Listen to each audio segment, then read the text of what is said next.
வணக்கம் மக்களே, welcome to the ஃபென்சர் show. இன்னைக்கு ஷோல நம்ம பார்க்க போறது லைட்ஸ் கேமரா அச்சன் அப்படின்ற ஒரு மலையாள மூவியோட ரிவ்யூ. இந்த படம் ZEE5ல தமிழ் டப்பிங்கோட அவைலபிளா இருக்கு. டைரக்ட் பிரீமியரா வந்து இதை ரிலீஸ் பண்ணியிருக்காங்க. இந்த படம் காணாம போன தன்னோட தந்தையை தேடக்கூடிய ஒரு மகனின் கதை அப்படின்னே சொல்லலாம். ஆக்சுவலா இந்த கதையில நம்ம ஹீரோ வந்து தன்னோட பாட்டியோட ஒரு வீட்டுல வாழ்ந்துட்டு இருக்காரு. நம்ம ஹீரோக்கு ஒரு வித்தியாசமான விஷயம் நடக்குது. அதாவது நிறைய பொண்ணுங்களை பார்க்கும் போது அவங்கள வந்து ரொம்ப சென்சுவலா விஷுவலைஸ் பண்றது அப்படின்ற ஒரு விஷயம் பண்ணிட்டே இருக்காரு.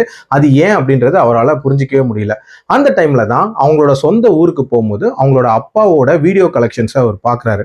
பார்க்கும் போது தான் தெரியுது அவங்க அப்பா வந்து நிறைய பான் மூவிஸ் வச்சிருக்காரு அப்படின்றது. அதுவும் பி கிரேட் பான் மூவிஸ்.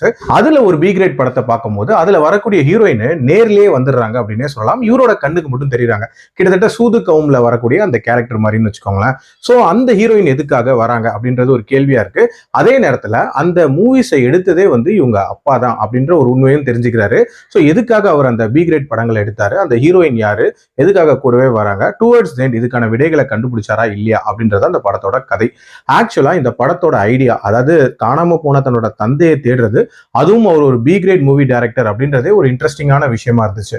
அதே மாதிரி அந்த சூது கவும்ல வர மாதிரியான அந்த கேரக்டர் கூடவே வந்து என்ன சொல்ல வருது அப்படின்றதும் ஒரு இன்ட்ரெஸ்டிங்கான மிஸ்ட்ரியாவே இருந்துச்சு அப்படின்னே சொல்லலாம்.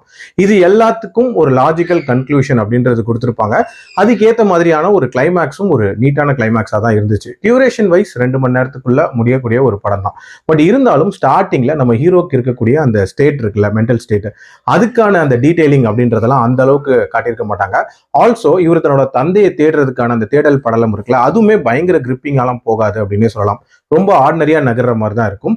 ஆல்சோ இதுல ஹியூமர் அப்படின்றதெல்லாம் ட்ரை பண்ணியிருக்காங்க. பட் அந்த அளவுக்கு எஃபெக்டிவா இல்லை.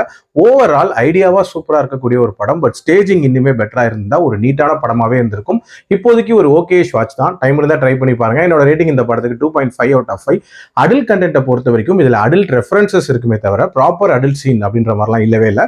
ஸோ பார்க்கலாம். மீண்டும் அடுத்த விமர்சனத்தில் சந்திக்கிறேன். நன்றி, வணக்கம்.